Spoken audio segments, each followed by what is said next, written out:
In this video, we're going to be taking our very first steps towards independence from platforms like Claude Code, Anti-Gravity, and the like by building out our own custom agent in Pi.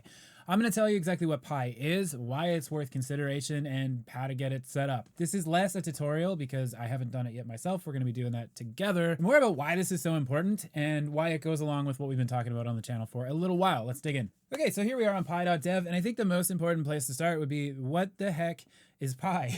And Pi is an agent harness, right? Much like Claude Code or Codex or whatever, but this is more like a toolkit for agent integrations. This is actually powering some of the most popular projects on the planet right now, most notably OpenClaw. The entire OpenClaw ecosystem and all that stuff is built on top of Pi.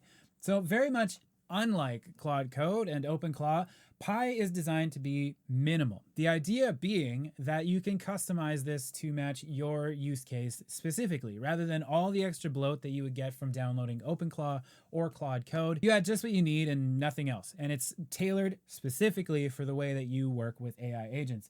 So much so that out of the box, they only have 4 tools: read, write, edit, and bash. So it can read the contents of a file, it can write file contents, it can edit or replace exact text in a file, and it can run bash commands in a terminal. Because they figure, as it turns out, that's really all you need for an effective coding agent, so why build more tools on top of that if you don't actually need them? Any of the models you bring in already know how to use bash. They've also been trained on read, write, and edit tools with the same sort of input schemas, and they're arguing you compare this to Claude Code's tool definitions, and it's just all unnecessary bloat. The amazing part about this is Pi's system prompt and tool definitions for a working coding assistant together are below 1,000 tokens. Compared to Claude Code or OpenClaw's sometimes 12 to 16,000 input tokens, this is incredibly efficient, which is perk number 1. So while this is super great for efficiency and keeping things absolutely to their leanest, there are a few things that you may take for granted from more off-the-shelf harnesses like Claude Code. The idea is that it's extensible. They give you the chassis and you just put in the pieces that you want. So out of the box, no MCP, but again, extensible. No subagents, no plan mode, no built-in to-dos, no background bash. All that stuff you can add with extensions or skills or build out your own sort of integrations like that. But the one I do want to talk about is no permissions. This is always running in like the go dangerously or YOLO mode, whatever you want to call it. It's YOLO by default. So Pi runs in full-on admin. So it doesn't, you know how when you're running in Claude Code, you have to click yes if like you want to edit a file, you have to give it permissions. This doesn't do that. So I guess this is kind of a disclaimer because there's a lot of folks that used OpenClaw in the early days and they put themselves in a wreck because of this specific feature. It has unrestricted access to your file system and can execute any command without permission checks or safety rails. No permission prompts, no pre-checking of bash commands for malicious content, full file system access, and can execute any command with your user privileges. So it's seriously like you sitting down at the desk doing things yourself. The good thing here though is unlike OpenClaw that had all of these pre-built connections and a lot of different bloat and instructions, this is specifically what you tell it to do. So at least you know exactly what its capabilities are because you're building it from the ground up. With that said, I'm comfortable moving forward with Pi, but even in their own documentation, it says if you're uncomfortable with full access, run Pi inside a container or don't bother. Anyway, that's the disclaimer side of things out of the way. Okie dokie, so that answers the first question. What the heck is Pi? It's an agent toolkit that gives you the keys, right? And that leads directly into why would you consider Pi instead of something like OpenClaw or Claude Code that's already built out. So like we alluded to before, all of those other like pre-built packages like the Claude Codes of the world, OpenClaw in particular, comes with a massive product overhead, not just in system prompts and tools and stuff, but there's a lot of connections here that you absolutely don't need, but you're still paying for in terms of token and compute. Like check it out. Okay, so you got like WhatsApp, Telegram, you got all these different things. It says like 50 plus integrations, right? How many of us use all of these, but we're still paying for every single one? Like I was saying, same thing with Claude Code. There's a lot of different tool definitions and all sorts of stuff that you might never actually use, but they're still part of your agent. This is the raw toolkit that you can build out absolutely anything you want, tailored to work the way that you want. Just like Peter Steinberger did with OpenClaw, you can start with Pi and build out absolutely anything you want on top of it to work exactly the way that you need it to. You have absolute full control and transparency. The Git's right here. You can build anything you want on top of it. And I think that is insanely important. The most viewed videos on my channel have a lot to do with how terms of use changes are affecting the average person. And I've got like a couple hundred comments on each of those. I've talked to like 1,000 people that have experienced the same frustration where the model isn't working the same as it used to, or they can't even get through a whole week with the same subscription anymore. So I think it is more important as time goes on to move away from reliance on these larger tech companies and AI providers and just build your own custom solution, which is what we've been saying on this channel for a little while now. Not just with the Obsidian Vault and all that stuff, but like going back to my days of the AI personal assistant. If you're one of the OGs, you'll know that I was against OpenClaw because you're taking someone else's personal agent and applying it to your use case, which probably doesn't match up, right? You want to make sure that you have the keys. They're yours. Okay, so we got what is pi, we got why is pi. Let's do how is pi. So it's the same as you would with any of these other little packages. We're going to go to bash and just copy that. NPM install. Here we go. Okay, so I'm gonna go check the version now just to make sure that it's installed. All right, so Pi's installed. I got ham fingers and I gave it an error. I'm gonna move this down here and go like this so you can see. Okay, so it downloaded a bunch of different dependencies and stuff that it needed. Read the blog post, fantastic. I'm in here, it says auto, 400,000 token context, but the question I have is it is saying it's running on GPT 5.1 Codex, and I'm curious where it's charging, like if it's taking my Codex install here and using that. Okay, so the cool thing is it's already found my agents.md, but the question I have is if it's using my OpenAI subscription or like how I'm connected at the moment. So I'm going to ask just straight away. We're connected through the Pi coding agent environment you launched. I'm running inside that harness.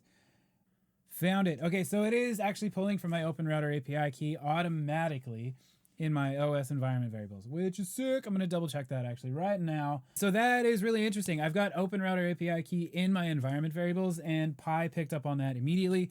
That's awesome because I don't have to like run that config. Just to catch you up, okay? Because that was kind of cool. OpenRouter is a service that has access to every AI model, all under one API key, right? There's some free ones. There's you have access to like Opus 4.6, like literally everything. Very first step, if you want to get this set up just like I did, is go to openrouter.ai and then get an API key. Sign up, go to the main page, and just click Get API Key.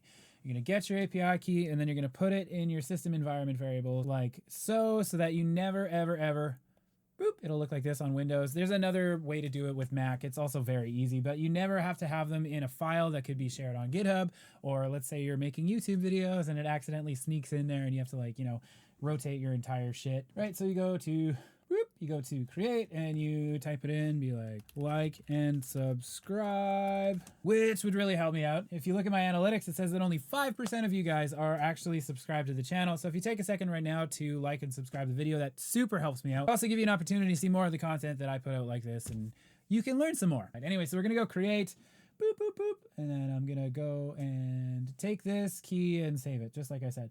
I'm gonna delete this for the time being so that nobody steals my shit.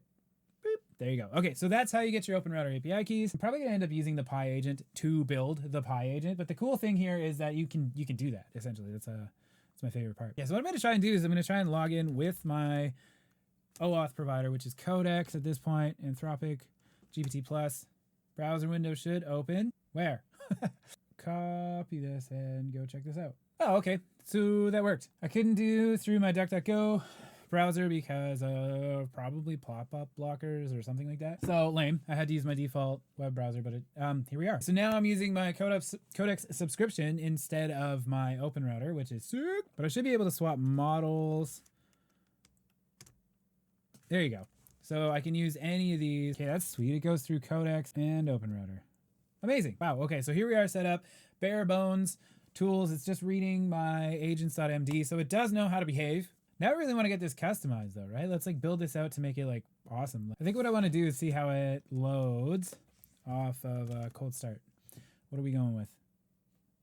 Codex, OpenAI Codex, GPT 5.4. Okay, let's just see what happens. I'm going to go like this and check if we have anything from GPT 5.4. Negative. Okay, so this is on my OpenAI subscription, which is dope. So essentially this is Codex working in Pi. Okay, man, honestly, this is kind of unreal how the fastest part of this entire thing was the actual install of this agent. So the nice thing is we can use Pi to help it build out our agent. We can use Pi to help build Pi. One of the things people are talking about that's really cool with the Pi agent is you'll be able to like reskin it, which you can't do with Claude Code and Codex and whatnot. I'm not sure how that'll work in my Obsidian vault and like just the extension here, but I'm going to say create a pixel art Western theme setup for Pi. I want 16-bit Super Nintendo style graphics. Use your imagination. Bad instructions. But anyway, I want include a / command to toggle this on and off. Let's just give this a go. See what we come up with. Exploring Pi themes. I need to create a Pi themed extension. Building this out. Reading the hey, there you go. It's logging into GitHub, seeing what we can do. While that was going, I'm just going to build out a convention for the / commands that I already had established, right? Can you build out a / commands for all the workflows in our workflows folder? Copied that to path. Follow the convention used in the Claude commands, though for those only in the workflows directory. Go. Let's see where we're at. Created. All right, so how to use / Western on. Okay, so / reload. Whoa, gross. SNES Western.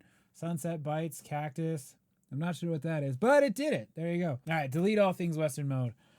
Saloon prompts. There you go. Done. I added the missing / commands, and for every created Claude commands, content writer. No, you misunderstood. I need this to work in Pi the way it had in Claude Code. For Pi, these needs to be prompt templates, not commands. I've now built them in prompts. 1 prompt template per workflow in 39 workflows, 39 Pi / commands. Okay, great. All available as workflow name, arguments. So let's go / reload.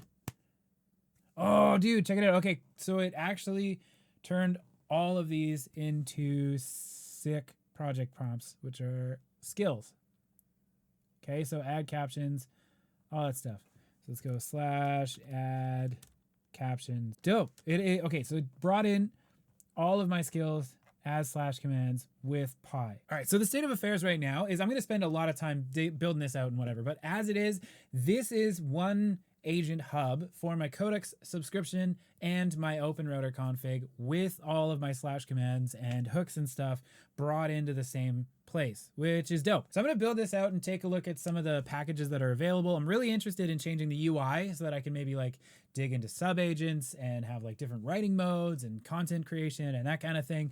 But that is a different video. Like I said, I'm doing this live with you guys. I haven't explored this too much, but I have an idea what I would like to build out. Kind of loving the idea of cutting back on all the different commands I have to do. I just go Pi and now I've got everything in the one place. So I'm definitely have more videos on this. If you're interested in the Obsidian vault that we're building out here, I've got a couple videos on it. You can check them out on my channel, or you can get the whole thing for yourself in my Skool community. You just go to tools and agents and everything will be built out in there. I'm going to leave this setup prompt for just getting Pi off the ground in like a GitHub gist like I have been in the past. But as I build out this custom harness, I'm going to make sure that that is in here as well. If you made it this far in the video and you're not already part of the Skool community, I think you're going to be a great fit. It's free to try. We're already almost at 1,000 members and everybody in there is super helpful and we're all working towards the same goal of building cool stuff and making some money online. Anyway, thanks for hanging out. Let me know how you're going to use this sort of technology in the comments and we'll catch you in the next one.